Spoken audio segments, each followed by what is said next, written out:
작은 서점.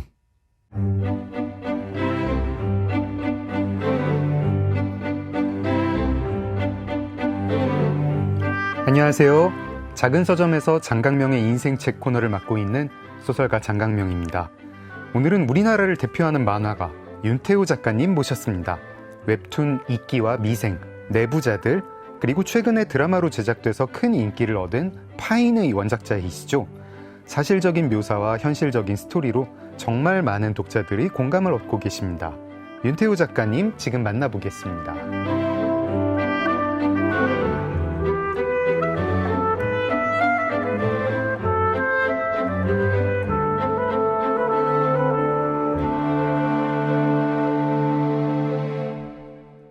윤태호 작가님 안녕하세요. 네, 안녕하세요. 네, 정말 오랜만입니다. 네네네. 잘 지내셨나요? 근황부터 좀 여쭤볼게요. 최근에 이제 파인 드라마 나오면서 이제 좀 바빠지긴 했는데, 네. 그전에는 바쁠 일이 별로 없었고, 지금 미생 시즌3 시나리오 작업하고 있고, 네. 그 다음에 이끼 드라마로 만들려고, 네. 지금 각본 작업을 지금 2년째 하고 있습니다. 드라마 각본 직접 쓰시는 거는 첫 도전이신 네, 거죠? 처음 도전. 강풀 작가가 먼저 해가지고 용기를 얻었죠. 나도 해보자. 예. 미생 시즌3도 너무 궁금하고, 또 이렇게 이끼 드라마 어떻게 나올지도 궁금하고, 네. 또 지금 작업실도 이렇게 경기도 서울이 아니라 보성에 새로 얻으셨다고요? 새로 얻었다기보다는 이제 분당에서도 하는데요. 네. 분당 작업실도 그대로 있는데, 보성군에서 한옥을 한 채 지원을 해줘서 거기랑 네. 왔다 갔다 하고 있거든요. 그래서 네. 워낙 먼 곳이니까 이제 뭐 자주 왔다 갔다는 못하지만 그래도 한 일주일 단위로 이렇게 왔다 갔다 하고 있습니다. 네. 네. 아마 저희 청취자분들 중에 윤태호 작가님 모르시는 분이 몇 분이나 계실까 도대체 싶지만 그래도 윤태호 작가님 잠깐 제가 간략히 소개를 드리겠습니다. 초등학교 3학년 때부터 그림을 시작하셨고 학교 신문에서 4컷 만화를 그리면서 만화가를 꿈꾸셨다고 네. 읽었습니다. 사실 만화가를 꿈꿨다기보다는 그냥 미술을 해야지라고 이제 막연하게. 네. 4컷 만화로 네, 어쨌든. 네. 그러다 1993년 비상착륙으로 데뷔하셨고요. 대표작 이끼, 미생, 내부자들, 파이는 드라마, 영화로 제작돼서 정말 큰 인기를 끌었습니다. 이끼 관객 수가 300만 명이었군요. 340만 명. 340만 네. 명. 네. 뭐 미생은 최고 시청률이 그러면은 모르겠는데. 아무튼 국민 드라마라고 얘기될 만큼 거의 안 본 분이 없고요. 저는 미생 커피도 많이 마셨어요. 네네네. 네. 나왔었죠. 네. 영화 내부자들 관객 수는 700만 명. 드라마 파인 역시 드라마 화제성에서 1위를 기록했습니다.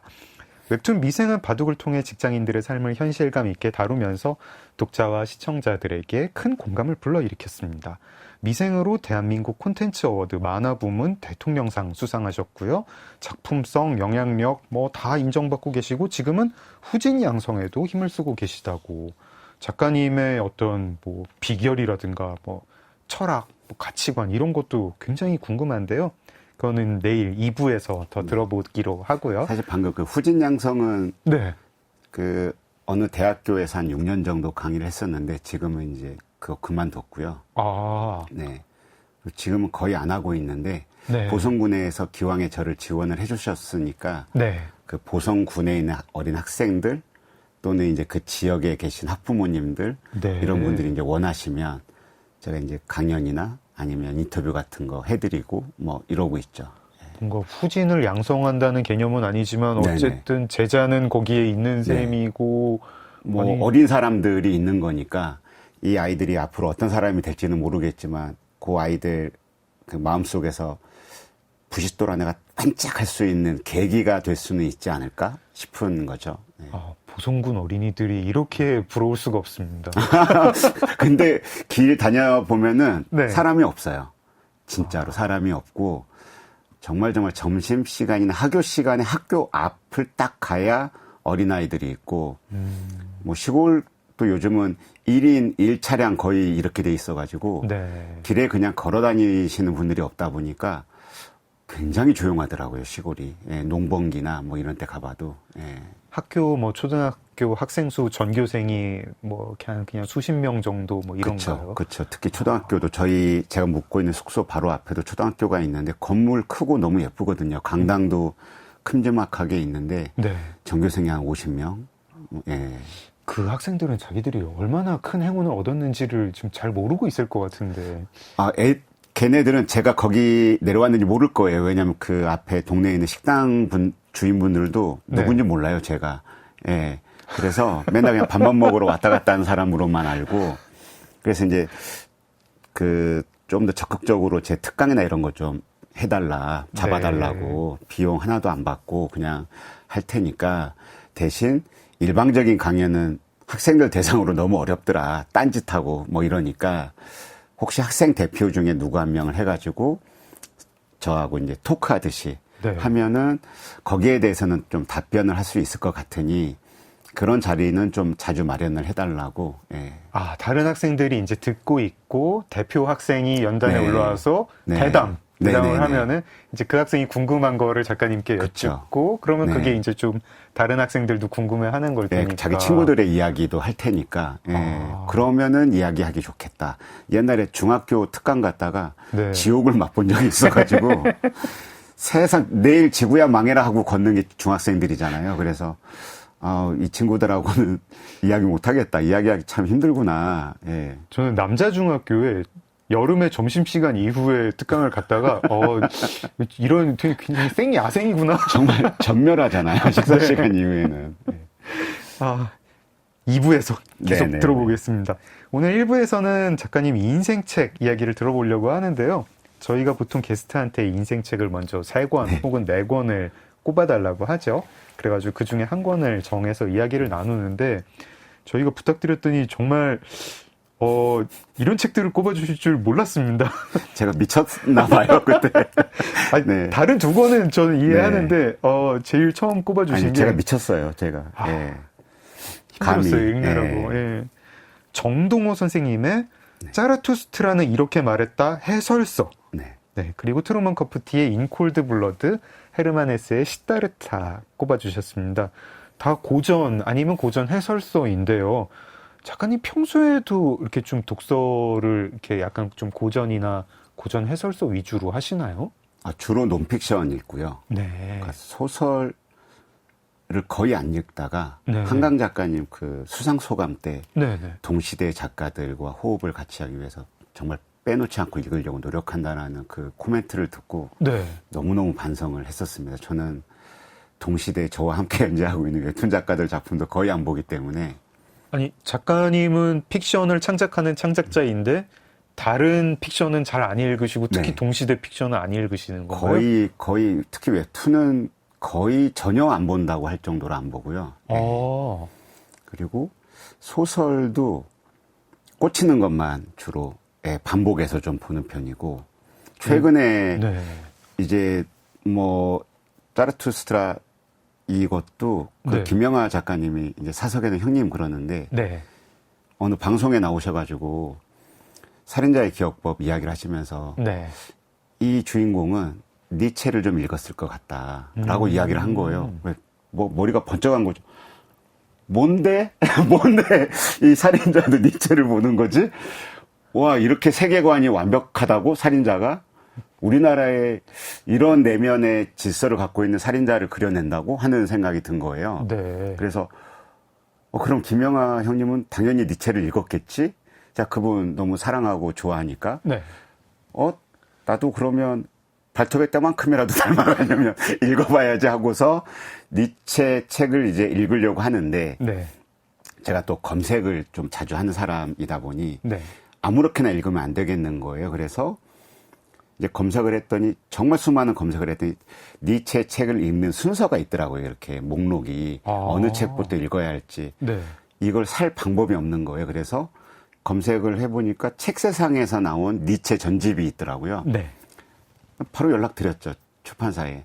그래서 저는 만화가 누군데 혹시 거기에서 나온 니체 전집을 절판된 책들인데 혹시 그걸 내가 구매할 수 있냐라고 했더니 사장님께서 그냥 보내주신 거예요. 아, 전집을요? 전집을. 한지를 그냥. 각 권마다 이렇게 듣고 가지고 내가 또 무슨 연락을 드린 거지 싶고 인생을 지옥에 빠뜨리는 건 남이 아니지 나지 자신이지라는 생각을 다시 한번 또 하게 되면서 그래서 이제 또 사장님께 너무 감사해가지고 제 책하고 이제 경옥고가 아니라 그 뭐죠 그 한약 네네네. 그거를 이제 보내드리고. 책 세상이 좀 남는 장사인 것 같은데요? 아닙니다. 그 절판된 책을 이렇게 저렇게 모아가지고 다 주셔가지고. 창고에 진짜 좀 두꺼워요. 있지 않았을까요? 예. 네. 그래도. 하여튼 그래서 받았는데, 이제 제일 유명한 것부터 손이 가잖아요. 어쨌건. 네. 근데 도저히 그 시대의 그 문체를 못 따라가겠는 거예요. 그래서 너무너무 고민을 하다가 해설서를 알게 돼가지고, 네. 이제 보게 됐더니, 다른 책에 있던 것도 다 끌어와가지고 이제 설명을 돕잖아요. 네. 그래서 이제 읽게 됐고, 그러니까 순서로 치면은 인콜드 블러드가 가장 앞서 있고, 네. 그 다음에 짜라투스트라 해설서가 우리 해설서라고 통칭하죠, 그냥. 네, 줄여서 너무 해설서라고 기네요. 하겠습니다. 예. 그 해설서가 중간에 있고, 시다르타가 가장 최근이지만 가장 인상 깊었던. 읽은 순서는 인콜드 네. 블러드, 네. 해설서, 그리고 네. 시다르타. 네. 그리고 가장 인상 깊었던 순서로는 그러면은 해설서. 해설서, 그 다음에 시다르타. 시다르타, 그 다음에 인콜드 블러드. 블러드. 네. 아. 근데 제 수준에서는 앞서거니 뒤서거니 해요. 예. 이 해설서도 책세상에서 나왔고 이 정동원 선생님이 그 전집 니체 전집 번역자이시더라고요. 그쵸. 네. 책세상 화이팅. 네. 책세상 화이팅. 저희 이 해설서 이야기는 조금 있다가 잠시 뒤에 네. 본격적으로 하고 그러면은 저 좀 궁금한 게요. 그러면은 동시대 이제 동료 웹툰 작가들의 작품을 안 보시면 그분들하고 이제 교류는 하시잖아요. 하면은 거의 안 만나죠. 그렇습니까? 강풀 네네. 작가님 뭐 만나가지고 뭐 얘기하는 1년에 전화 통화 4-5번? 아. 네. 거의 안 만나요. 왜냐하면 그 친구도 너무 바쁘고. 네. 그리고 다른 웹툰 작가들도 연재가 끝나야 시간이 좀 있지, 연재 중인 작가들은 시간을 못 내거든요. 그리고, 제가 이제 다른 쪽으로 좀, 다른 분들 만나는 거나 이런 쪽에 좀 바쁘다 보니까. 네. 예, 그래서 따로 또 시간 내기도 어렵고 또 술을 끊었기 때문에 후배들 만나서 술 한잔 먹고 이렇게 저렇게 사는 이야기 하고 이런 게 거의 없어졌죠. 네. 그러면은 뭐 이렇게 최신 트렌드가 좀 궁금하다거나 그러실 때는 없으신가요? 최신 트렌드를 웹툰 작가를 만난다고 해서 알 수 있게 되는 건 아니고. 그렇구나. 그리고 제가 또 최신 트렌드를 급급하게 따라가는 사람은 또 아니다 보니까. 네. 그런 트렌드를 알아야 되기 때문에 젊은 사람들을 자주 자리를 해야 된다라는 생각은 전혀 안 하고 살거든요. 그래서 그것 때문에 만난다기보다는 옛날에는 술을 먹고 싶어서 앞에 누구라도 앉아 있어야 되니까 야 시간 되니 해가지고 불러다가 술 먹고 이랬던 적이 있죠. 혹시 그러면은 일본 만화라든가 일본 망가 아니면 미국의 이제 코믹스 이런 그런 책들은 혹시 전혀 안 읽습니다. 전혀 안 읽으십니까? 대신 꽂힌 작품들을 반복해서 읽죠. 그러니까 기생수나 아니면 제가 이제 가장 사랑하는 작가가 아키라 만드신 작가분이신데 오토모 가스히로. 그 작가 책은 그냥 무시로 보게 되는 것 같아요. 오토모 가스히로 그 아키라 애니메이션이 아니라 원작 번역 안 된 책부터 동몽이라는 책부터 제가 일본에 갔을 때 그분의 데뷔작 단행본부터 다 가지고 있거든요. 그리고 그분의 일러스트 화집 같은 거. 그러니까 너무 신기한 거예요. 일본이 만화 강국이라는 뜻은 그만큼 프로듀서 편집자의 역할도 그만큼 크기 때문에 거기에는 작가가 마음대로 할 수 없을 거다라고 많이들 생각을 하거든요. 그래서 당연히 저희도 출판 만화 연재를 시작했을 때 그래 연재 데뷔를 하려면 편집자 말을 들어야지라고 생각을 하고 한단 말이에요. 그런 전설들 많잖아요. 소년 점프해서 이거 스토리 고치라 그래가지고 고치고 너무 많죠.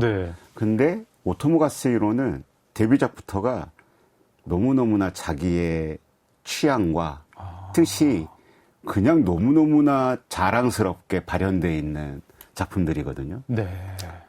그러면 이런 거죠. 이 사람은 이걸 할 때 뭐 넉넉한 고려를 받았을까? 전혀 아니었을 거고 그냥 그런 일본의 다양성은 있었을 거예요. 그 굉장히 다양한 잡지들 이런 데에서 뭐 가로랄지 이렇게 좀 언더 만화나 이런 것들을 실었던 이런 환경에 누구나 메이저 잡지에 가서 연재하고 싶을 때 이 사람 자기가 여기를 정해서 자기 스타일을 유지하면서 간 거잖아요. 네.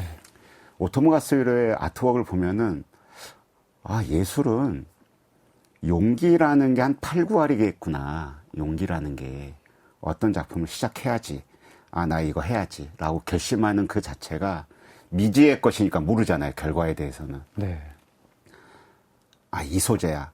난 이 이야기를 하겠어. 그리고 난 이 이야기를 앞으로 8개월 동안 연재를 하겠어. 뭐 1년 동안 연재를 하겠어. 아, 요 다짐이 결국 이 작가를 만드는 거구나. 라는 생각이 들을 정도로 그 아트워크 쌓아놓고 보다 보면 시간 순으로 볼 때가 있거든요. 네. 오토모 가스유의 전권을 쭉 쌓아놓고 네.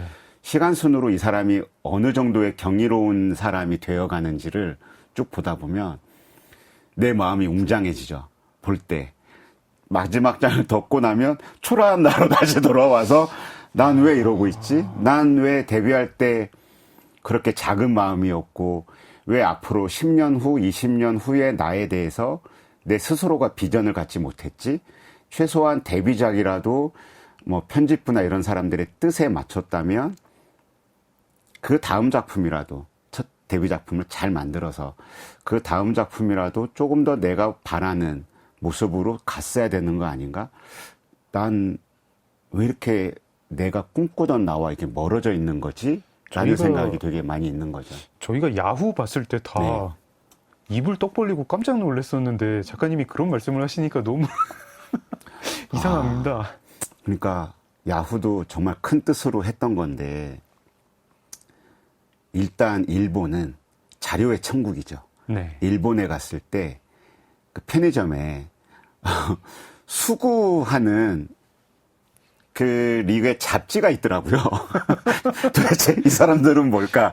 도대체 수구 그냥 네. 천국이고 잡지 천국이라지만 수구 그러니까요. 잡지가 있는 걸 모자라서 네. 그걸 편의점에서 팔고 있다는 것도 그러니까요. 진짜 네. 네. 그래서 너무 신기해서 수구하는 만화를 짧게 그린 적이 있거든요. 한국에서. 작가님이요? 네, 네. 수상한 아이들이라고 학생들이 수구를 하기 위해서 모였는데 수구하는 방법도 모르고 아무것도 모르니까 그냥 개그만 한데 수구하러 모여서 수구를 안 해요. 그런 이야기를 그린 건데 일본은 뭘 하겠다 하면은 밀리터리에 대한 자료나 이런 것도 너무나 많고 거기에 대한 그 번역서나 이런 것들도 너무나 많고 이러니까 내가 각만 잡으면 찾아볼 자료가 너무나 많죠. 근데 야후 할 때는 자료가 너무 없었어요. 그 우리나라 그때 사건 사고 이런 게 없어가지고 네. 그 자료가 없어가지고 헌책방에 가서 보도사진 기자분들이 사진집을 1년마다 내세요. 네. 보도사진 영감이라고 그걸 이제 8, 90년대 걸 이만큼을 사오고 그다음에 KBS에서 과거에 그 역사 관련한 아주 짧게 다이제스트하게 묶은 각 연도별로 우리나라 해방 이후부터 묶은 비디오 시리즈가 있었어요. 이걸 시청자 센터에서 판매를 했었거든요. 그거 가져와가지고 집에서 비디오에 넣고 스톱하고 메모하고 플레이 스톱하고 메모하고 막 이렇게 테이프를 복사를 해주는 거를 네네 판매를 했었어요. 그때 KBS에서. 그래서 그거 자료 가져왔고 그 다음에 이제 연재하고 있었던 당시에 이제 인터넷이 막 보급되기 네. 시작하면서 그때 90년대 이제 신문사나 말이었죠. 언론사에서 아카이브를 만들기 시작을 한 거죠. 네. 자신들의 보도 이거를. 그때 모뎀으로 할 때. 네. 그래서 어떤 신문사에 들어가가지고 이제 가령 삼풍사고다. 그럼 삼풍사고의 스타트 지점 날짜부터 엔딩 날짜까지를 검색 범위로 잡아가지고 삼풍 관련한 뉴스를 계속 찾아보는 거죠. 그렇게 해서 메모하고. 근데 비주얼 자료가 없는 거예요. 사진 자료가 너무나 없는 거예요. 모뎀이니까 이제 맞아요. 이미지도 그러니까 저하지. 그때 당시에는 언론사도 다 텍스트 기반 위주였고 하다 보니까 사진이 너무 없는 거죠.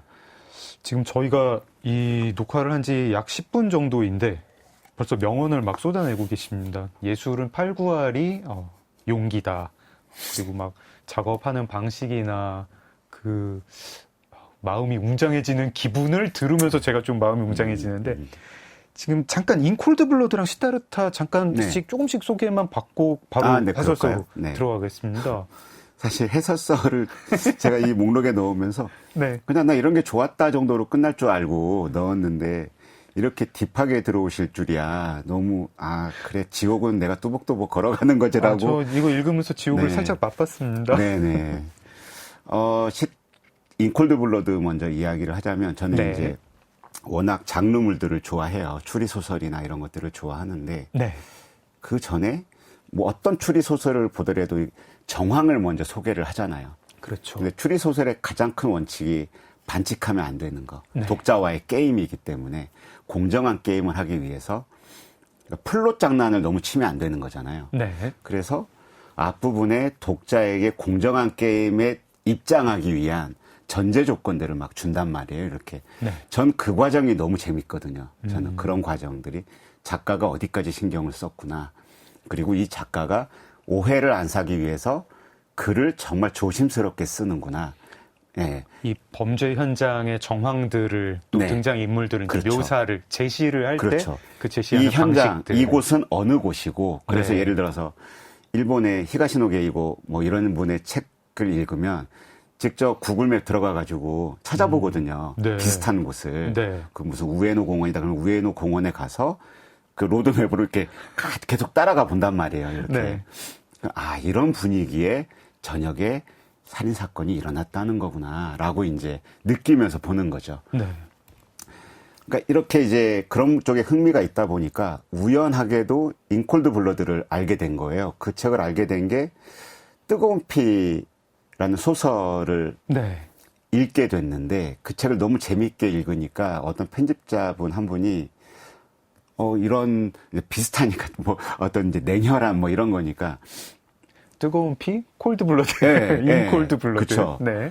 그래서 작가님 이런 게 아마 그 장르물에서는 그 원형이 됐었다 한때 그 저널리즘의 네. 어떤 폭발적인 다른 관점, 그 다음에 성장 네. 이런 것들을 가져왔었다. 그게 그 원형적인 작품이 인콜드 블러드라는 작품이다 해서 읽었죠. 너무 재밌는 거예요. 너무 재밌어가지고 또 구글맵 들어가서 캔자스주에 이 지역, 이건 이제 그 다큐니까 네. 지역명이 다 나오잖아요. 그 기자, 지역을 예. 언론인들한테도 거의 필독서로 그죠. 권하는 책이죠. 네네. 네. 그래서 그 지역 로드맵을 다 따라가서 보니까 미국의 좋은 점은 우리나라 같이 사회가 격렬하게 변하지 않더라고요.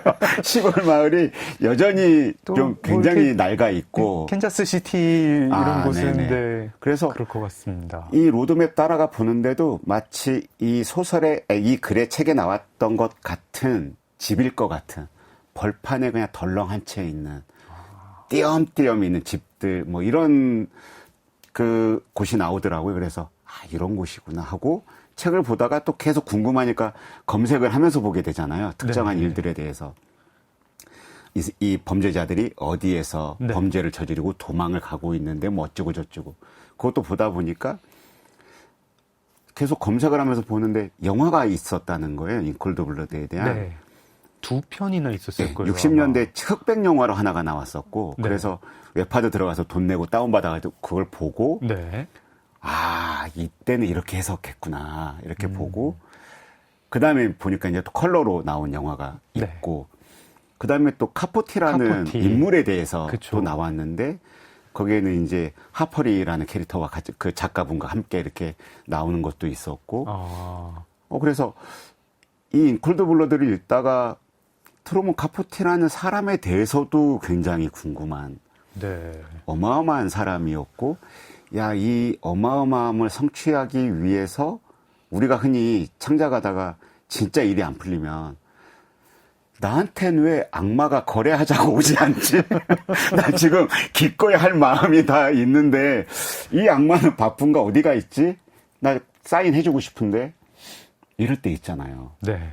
이분은 몸으로 다 떠안으신 분 같다는 느낌이 들었어요. 그냥 인생 자체가 어떤 비난과 이것도 난 다 받겠어. 이미 그분이 살았던 그 시대에 이미 자신의 성 정체성이나 이런 것들을 아주 그냥 과감하게 네. 공개하셨던 분이고, 그러니까 모든 논쟁이나 논란에 대해서 상처도 고스란히 받지만 그 상처 외에도 그분의 어찌할 수 없는 본능, 난 나서야 되고 무대 위에 서야 되는 사람이고 난 글을 써야 되는 사람이고, 이것에 대해서 주저함이 없는 어떤 캐릭터라는 게 너무나 양면이 너무나 다르다 보니까 우리가 흔히 어떤 사람의 양면성을 이야기할 때 종이의 이쪽 면과 이쪽 면 같은 어떤 느낌, 이런 것들 말할 때 카포트는 그 유격의 차가 어마어마하게 두꺼운 하드보일드지, 이런 느낌인 것 같아요. 안 좋게 말하면은 관심종자. 네네. 좋게 말하면 논쟁을 두려워하지 않는 정말 용감한 작가. 근데 어쨌거나 자기 이름을 걸고 생산물을 바깥으로 낸다라는 거 기본적으로 관심종자가 깔려 있죠. 기본적으로.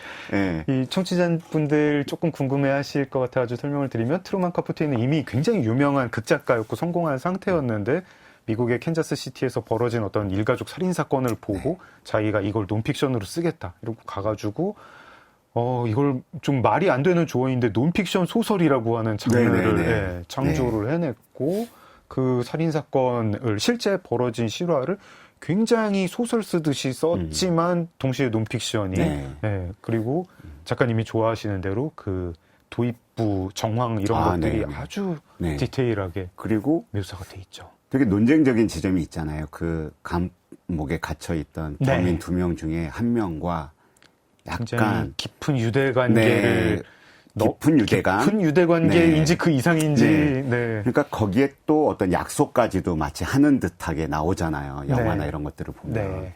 근데 영화에서는 좀 마일드하게 다루진 측면이 있는데 책을 읽어보니까 또는 뒤에 평전 같은 걸 보면은 활용했다, 이용했다. 네. 그 느낌을 이용했다. 그래서 추악하다. 뭐 막 이런 표현까지도 있는. 근데 진짜 이걸 완성하고 싶은 사람의 입장에서 네. 자기가 악마가 돼서라도 쓰고 싶다라는 마음이 읽다 보니까 저도 거기 빠져가지고 이 사람의 스트레스와 이런 것들을 공유하게 되니까 그러겠구나 싶은 생각이 들더라고요. 범인 인터뷰를 해야겠고, 네, 네. 깊은 이야기를 들어야겠고. 그 요즘에 우리는 드라마나 이런 데에서 범인에게 전사를 주지 마라. 네. 이런 이야기 많이 하잖아요. 뭐 악인에게 서사를 주지 악인에게 마라. 서사를 주지 네. 마라. 근데 서사를 모르고서 어떻게 그 끔찍한 동기를, 그 현장을 이해할 수 있을 것이며, 그렇잖아요. 서사를 주지 않으면 그 범인은 영원히 괴물인 거죠. 그렇죠. 네. 네. 그러니까 동정이나 이런 측면이 아니어도 네. 저는 서사는 유효해야 된다고 보는 거거든요. 그래서 그 사람이 했던 그 수많은 그 범죄자의 그 딜한 부분이나 어떤 이런 부분들은 그랬을 것 같다라는 거고, 이 책에서 다뤘던 그 범죄자들의 내면을 들여다보는 이 사람이 타고난 진짜 악인이었을까? 어쩌다가 이 사람은 자기 삶의 궤도에서 조금 아니면 훅 이런 결정적인 지점들이 있었을 텐데, 그게 이 사람 마음속에서 어쩌다가 이런 화학작용이 생겨서 그는 자기도 감당하기 어려운 괴물이 되었을까?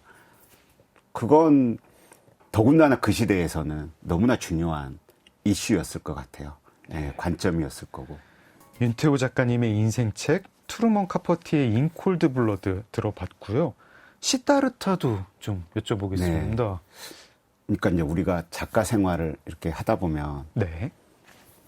그 사이에 데뷔를 해서 저는 25살에 데뷔를 했는데 이제 30대에 결혼을 하고 그 사이에 연마가 되면서 어느 정도 내가 꽤 이쯤이면 이제 중견 소리를 듣는 지점이 오잖아요. 네. 그래서 이제 완성이 어느 정도 됐다라고 생각을 하는 지점들이 있는데 네. 50대가 돼 보니까 완전 모든 영역의 페이지가 달라져요. 내 인생의 페이지가. 네. 아이들이 일단 성인이 되고 네. 그다음에 나 스스로도 더 이상은 그렇게 치기 어린 뭔가로 살아가기 어려운 나이가 됐고, 그게 생활 습관이 됐건 태도가 됐건 생활 방식이 됐건 늦잠 자도 괜찮은 아빠의 모습을 보이기 싫어지는 느낌이 생겼어요.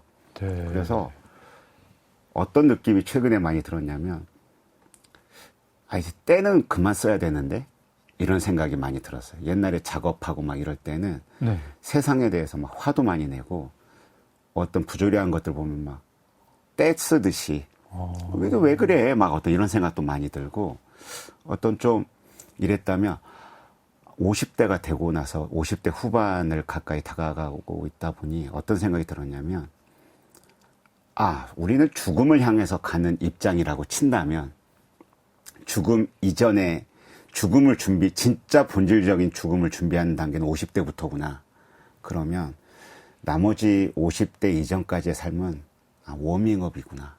이런 생각을 하게 된 거예요. 50대에 가장 격렬하고 치열하고 좋은 작품을 만들기 위해서 그러니까 50대, 60대, 70대에 이걸 하기 위해서 우리는 내면도 연마하고 실기도 연마하고 이런 과정을 한 20년, 30년을 살아온 거구나라는 생각이 드는 거예요.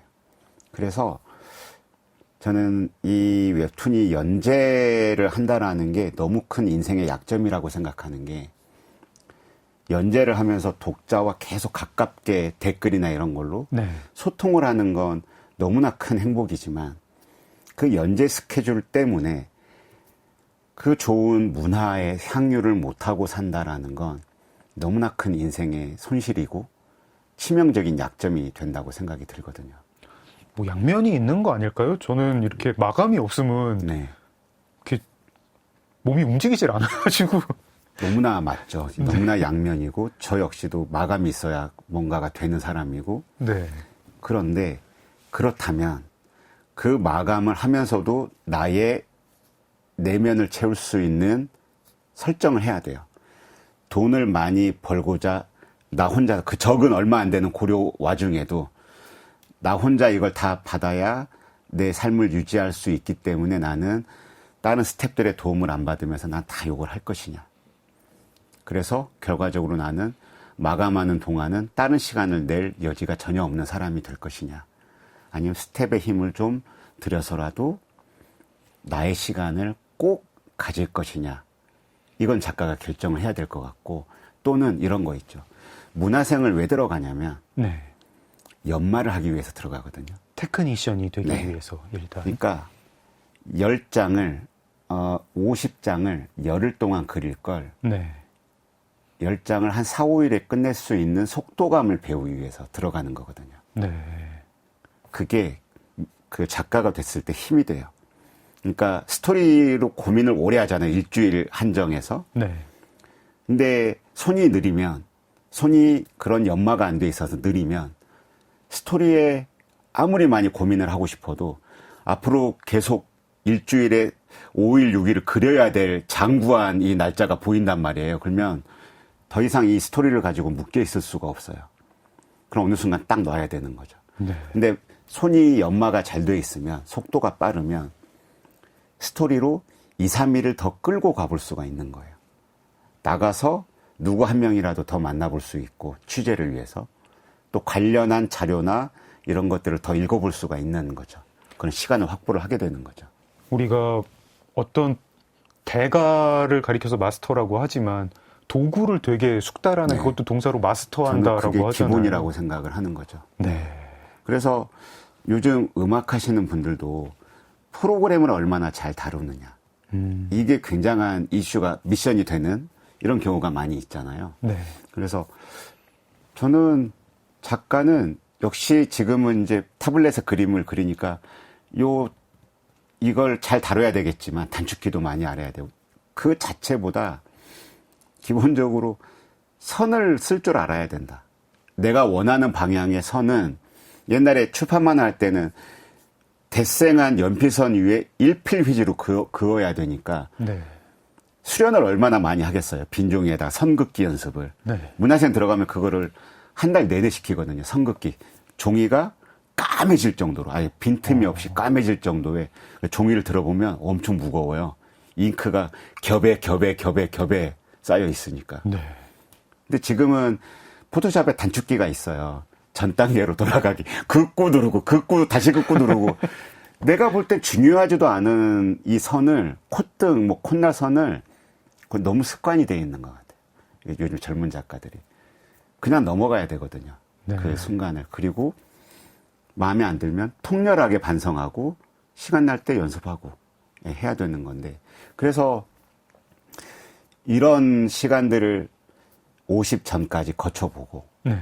비로소 작가이면서 동시에 마케터이자 편집자이자 기획자의 태도를 가지고 내 작품을 온전하게 장악을 해서 내가 원하는 바대로 만들 수가 있는 나이가 50대구나 라는 생각이 들었어요. 헤세가 혹시 시다르타를 50대에 쓴 건가요? 아니요, 모르겠어요. 그건 모르겠는데 네. 왜 제가 이 생각을 또 하게 됐냐면 네. 저는 출판 만화에서 시작을 하다 보니까 잡지 만화, 네. 뭐 웹툰도 마찬가지죠. 10대나 20대 초반의 독자층을 염두에 두고 작품을 하는 것은 작가가 나이를 먹어가는 것이 굉장히 핸디캡이 돼요. 그렇죠. 이제 주 독자층과 내가 물리적으로 멀어지니까. 그렇죠. 네. 그래서 내가 계속 그들의 삶을 염탐해야 돼요. 찾아봐야 되고 네, 네. 쫓아가야 돼요. 주 독자층이 이제 계속 그쵸. 20대, 30대 고정이 돼 네, 있으면 그럴 네. 수밖에 없죠. 그래서 저는 애초에 포기를 했거든요. 저는 애초에 네. 그러한 삶을. 예. 그래서 저는 저와 함께 독자들이 늙어간다. 웹툰으로 오니까 너무 좋다 이게 라고 생각을 했는데 그래서 저는 10대, 20대에 대해서 욕망을 안 가져요. 근데 시다르타를 헤르만 헤세 책을 지금은 기억도 나지 않는 유리알 유이를 보고 네. 그다음에 헤르만 헤세를 보고 데미안은 보다가 말았지만 또 최근에 수레바퀴 아래서를 또 수레바퀴 아래서. 보고 있는데 네. 어쩜 이분은 청춘에 대한 이야기를 이렇게 계속 하실까? 그러니까 청춘이라고 하는 것이 나이로만 규정하는 것이 아니라 가령 제가 생각했을 때 네. 지금까지 살아온 나 말고 내가 모르는 나는 아직 더 있을 거야 라고 믿는 그 자체가 청춘이라면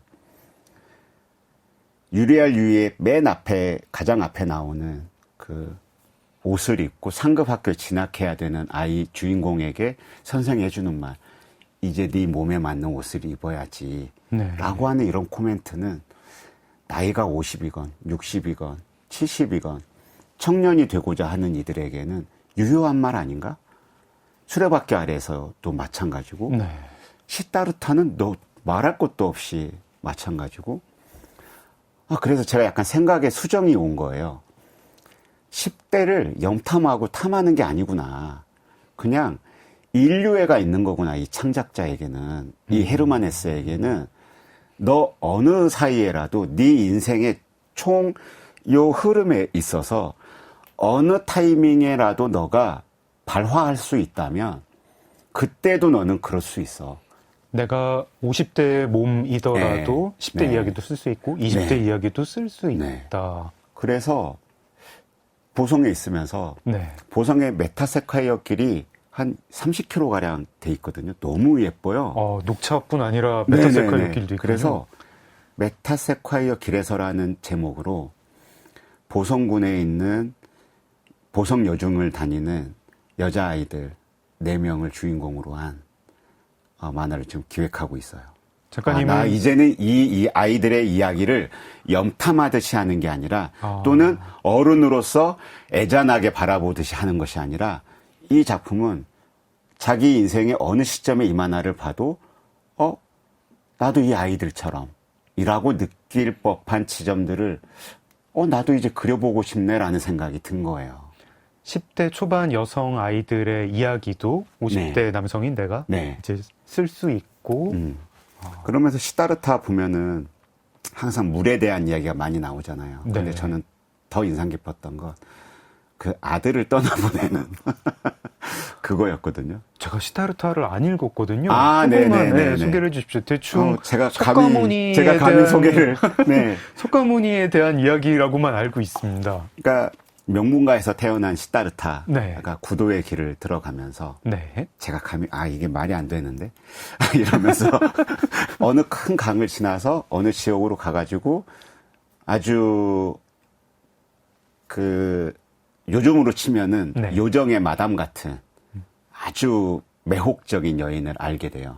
네. 근데 거기에서 그 여성과 아이를 가져요. 아, 그리고 시다르타는 다시 나와서 그 아까 자기가 건넜던 그 강에서 만난 그 뱃사공이 네. 굉장한 스승 같은 역할을 하고 있는데 그 사람을 통해서 물의 강이라고 하는 것에 어떤 의미를 통렬하게 느끼죠. 그때 아이가 와요. 그녀가 죽고. 맞나? 죄송합니다. 혹시라도 틀려도 예, 이해해 주십시오. 제가 이렇게 뭔가 줄거리를 정리하는 타입이 아니라서. 근데 그 아이가 떠나가요. 시다르타가 이 아이에게 뭔가를 막 이렇게 해라 저렇게 해라 또 마음에 안 드는 것도 생기고 네. 구도자인데 네. 짜증이 나고 막 뭔가 이런 거죠. 애새끼 막 사춘기 막 열받고 막 짜증나고 돌아서면 뭐 이런 놈이 다 있나 싶고 이랬겠죠 아마도. 근데 이 아이가 못 견디고 도망가요. 찾으러 안 가요. 그래 너는 너의 삶을 있겠지. 네. 나는 나의 구도를 이어가는 거지. 라는 저 이 포인트가 너무나 엄청났어요. 왜냐하면 제가 제 아이들이 있다 보니 네. 난 내 손에서 놓을 수 있나? 이 아이들을. 예. 그리고 저희 아이들하고 사춘기 때 저희 큰아들은 그렇게까지는 아니었는데 딸하고는 사춘기 때 꽤 격렬한 논쟁도 좀 하고 싸운 적은 없어요. 근데 논쟁을 되게 많이 했었거든요. 네. 이게 그 시다르타를 읽으면서 생각을 해보니까 뭔가 내가 주입하려고 했구나. 아니면 내가 이해받고자 했구나. 얘한테. 좋은 아빠. 뭐 이런 식으로. 이 아이가 그때 그 어떤 여러 가지 질문들이 있었을 텐데 그런 질문들을 안 해줬다면 내가 되게 얘를 가스라이팅 했겠구나 싶은 생각이 많이 들더라고요.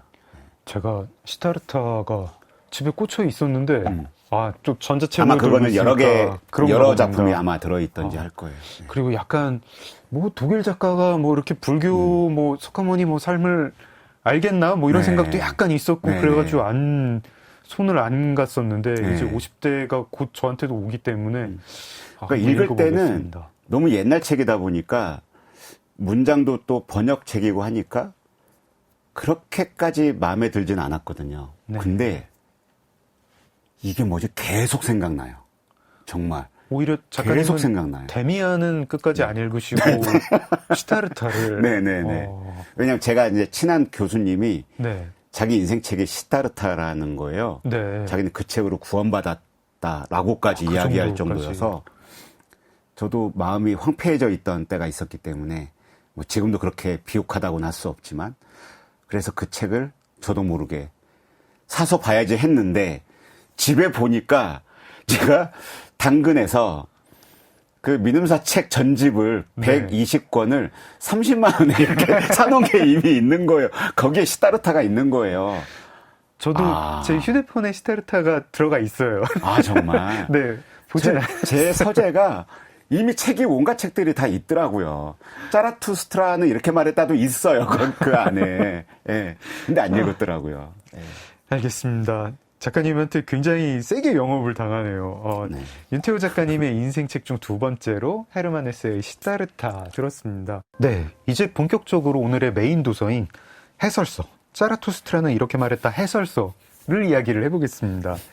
이게 일단 이 해설서는 접하신 과정은 아까 저희가 얘기를 들었고요. 네. 해설서 이 뭐 줄거리가 있나요? 좀 어떤 책인지 좀 소개 좀 해주십시오. 제가 이 책을 리스트에 올리고서 해설서를 올리고서 이렇게 이제 설명해야 되거나 뭐 이 줄거리가 없잖아요. 줄거리랄 게 네. 없는 거잖아요. 어느 페이지서부터 읽어도 되는 네. 책인 거고 요약이 제가 감히 뭐 이런 생각밖에 없고요. 그리고 저는 이 책에 대해서 고백하자면 느낌이 있지 뭔가 정확한 뭐가 이렇게 있지 않아서 큰일입니다. 네.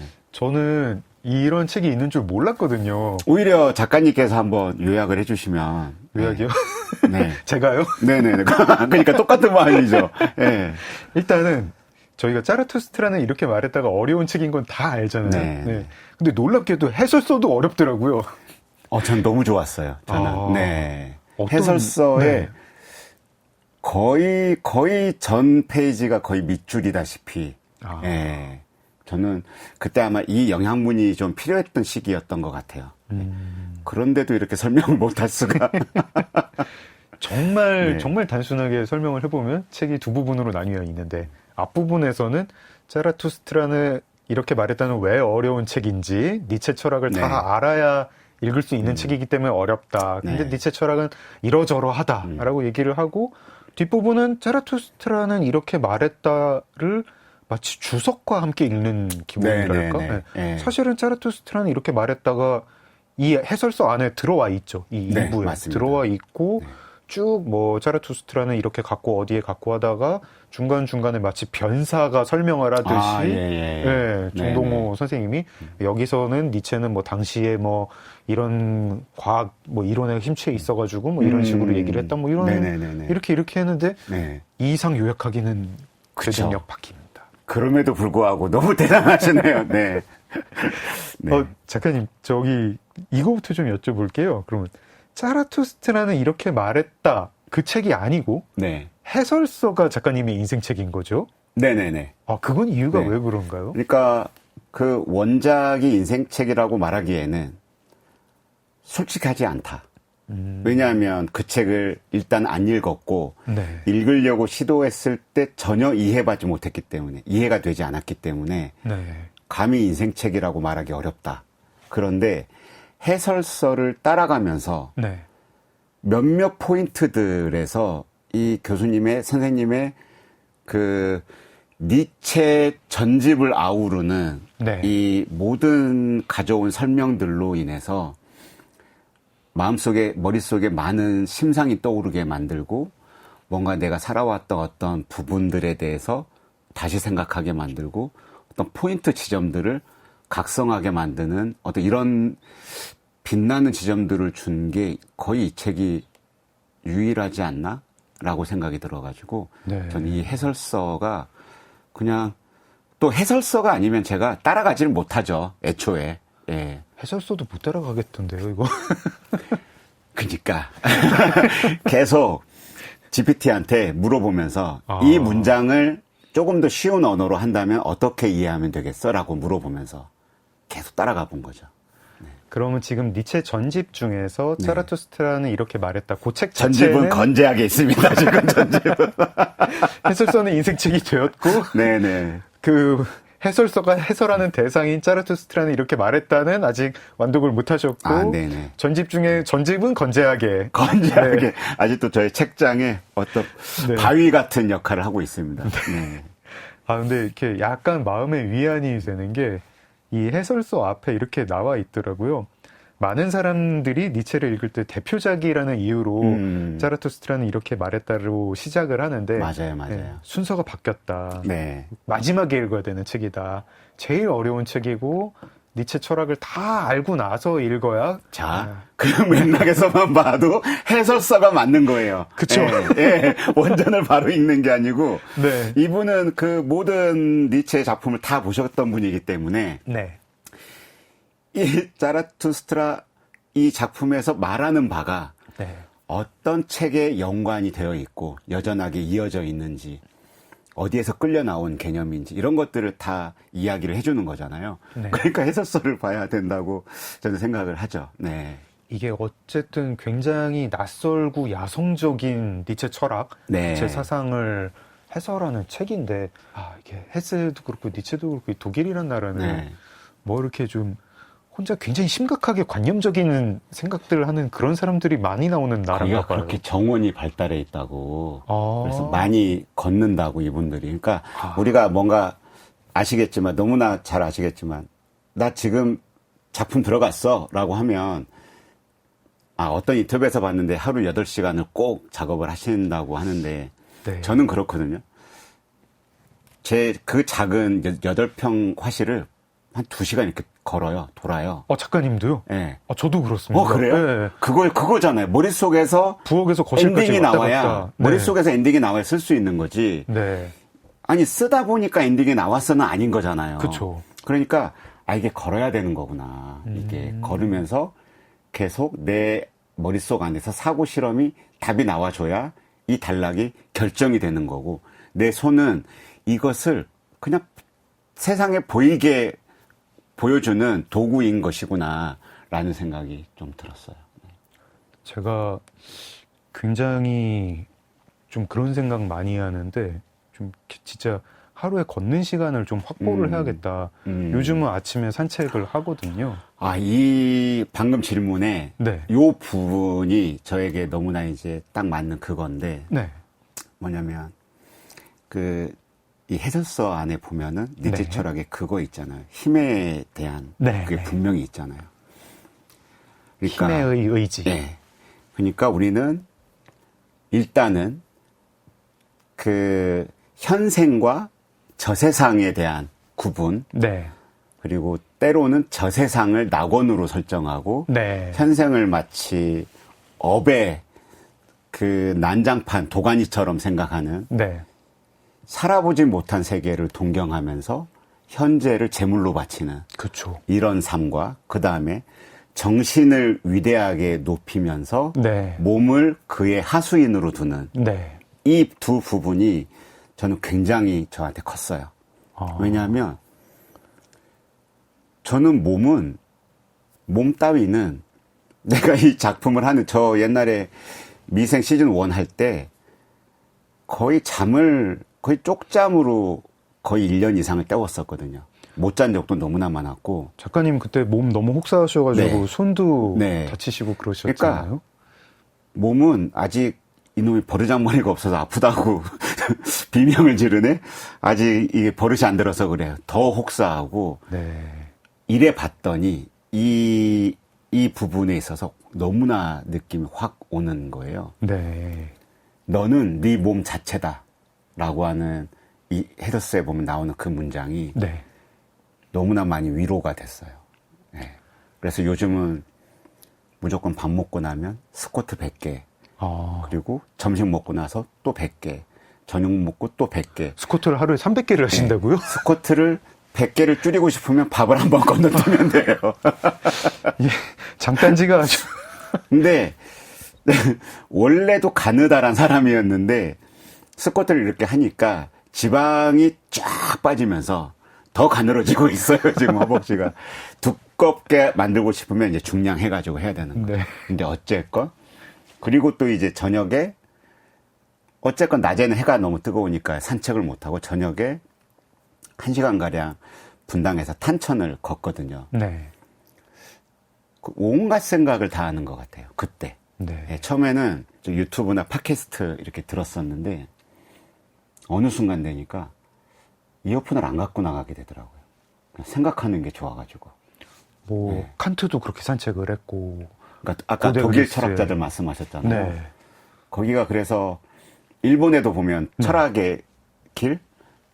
잘 모릅니다. 철학의 길이라고 있어요. 그 아주 고즈넉한 시골 마을에 네. 어떤 절 앞에 있는 건데 철학의 길이라고 그 앞에 건물도 너무 예쁘고 작은 카페들 너무나 많고 살고 싶더라고요. 거기 갔는데 너무 예뻐가지고 정말 작은 수로 같은 물길이 있고 네. 좁은 골목길에 약간 서양식과 일본식이 어우러진 집들 이런 거 있고 하여간 그 독일의 집들은 다 뒤에 보면 정원들이 이렇게 있고 정원도 영국식 정원이 아닌 그런 네. 웅장한 정원이 아닌 작게 이렇게 산책로가 계속 이렇게 이어지는 우리가 장원이라고 하는 그런 정원이 아닌 네네네. 네. 걸을 수 있는. 네네. 네. 그래서 역시 걷는 거구나. 걸으면서 이렇게 몸이 그 생각을 이끌어 와야 되는 거구나.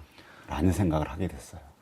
저도 이제 해설서를 통해서 알게 됐는데 니체 철학이 굉장히 다양한 주제들이 있고 그 중에 하나가 어떤 이원론에 대한 거부인데 그 이원론은 기독교적인 이원론. 네. 그러니까 낙원이 있고 우리는 지금 낙원에 들어가기 위한 준비 과정이다. 네, 이건 네. 전부 다 그래서 여기서 착한 일을 하면은 낙원에 간다. 혹은 이제 플라톤식의 이원론. 네. 정신 진정한 네, 이데아라는 네, 네. 게 있고 이 현실은 그냥 이데아의 어떤 모방이다. 역시. 예, 역시. 이런 거 네네네. 혹은 뭐 정신과 몸. 근데 니체는 그런 거 없다. 그런 거 없고 오히려 정신은 작은 이성, 몸이 큰 이성. 예, 그리고 그러니까 신은 죽었다가 그거잖아요. 니네가 말했던 네. 그 신이라는 건 죽었어 없어. 그건 죽어야 되고. 네. 예. 그러니까 이게 이 하나의 괴가 이해가 되니까 말들은 다 어렵지만 네. 크게 큰 틀에서 이해하는 데는 그렇게 무리하지 않았다. 그리고 아마 이 방송 들으시는 분들 중에 독자분들은 분명히 저보다 더 많이 공부하시고 했을 분들이기 때문에 저보다 훨씬 더 가치 있는 뭔가 내면의 어떤 성취를 이루지 않을까라고 생각이 들어요.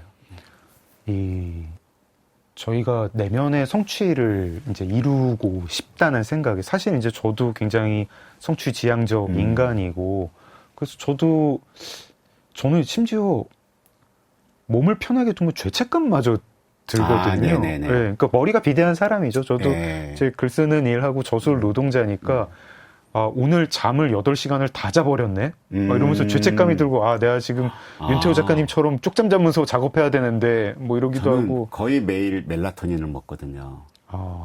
왜냐하면 저녁 10시에 잠이 들려고. 네. 그리고 새벽 한 4시 반에서 5시 사이에 일어나려고. 네. 멜라토닌을 먹고 자요. 그래서 다 처방을 받아가지고. 근데 그러지 않고 푹 잘 때도 있어요.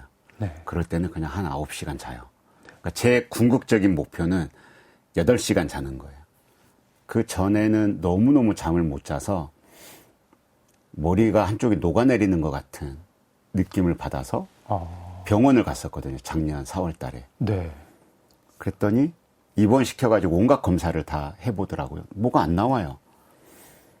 잠을 자라고. 네. 수면제를 처방을 해주고 무조건 잠을 8시간 이상 자라고. 네. 그러니까 그러니까 먹는 거나 이런 것도 이제는 다 관리해야 되겠지만, 잠을 못 자가지고서는 아무것도 할 수 없다. 그러니까 막 눈 밑에 경련도 너무 심해지고 막 옛날에는 보면 작업할 때. 네.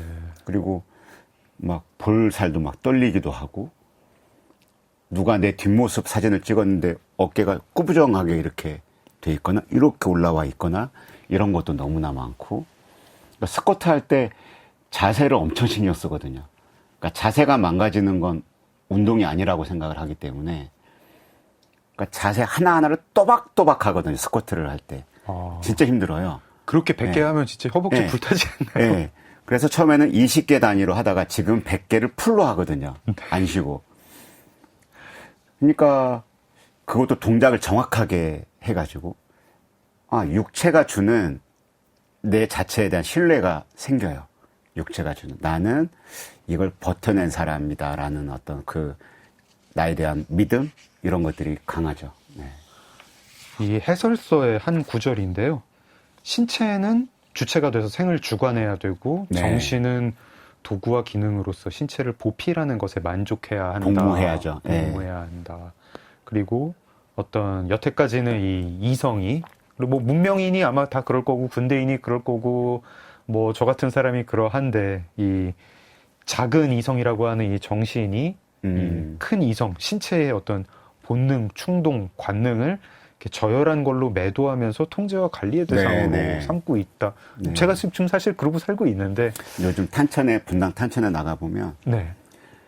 러닝하고 걷는 사람들이 어마어마하게 많아요. 많죠. 요즘 러닝 크루들. 네. 그래서 어떤 생각이 드냐면 우리 지금 현재 살고 있는 우리나라 사람들이 영이 성숙해가고 있구나.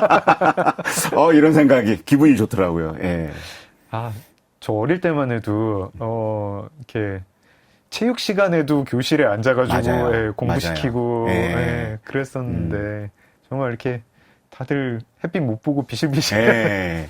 지금 저희가 해설서에서 니체의 주제 중에 하나인 뭐 큰 이성, 작은 이성 이 얘기만 했는데 시간이 벌써 이렇게 됐습니다. 근데 하다 보니까 또 이 책 얘기뿐 아니라 이제 윤태호라는 사람 책도 같이 읽는 느낌이에요. 저희 그냥 나머지 이야기를 2부에서 해설서 이야기도 하고 작가님 말씀도 또 듣고 그럴까요? 네, 알겠습니다. 1부 마무리 여기서 하고요. 내일 2부에서 뵙겠습니다. 작가님 감사합니다. 네, 감사합니다. 네, 오늘도 함께해 주신 청취자 여러분 고맙습니다. 작은 서점 장강명의 인생책 오늘 문 닫겠습니다. 소설가 장강명이었습니다.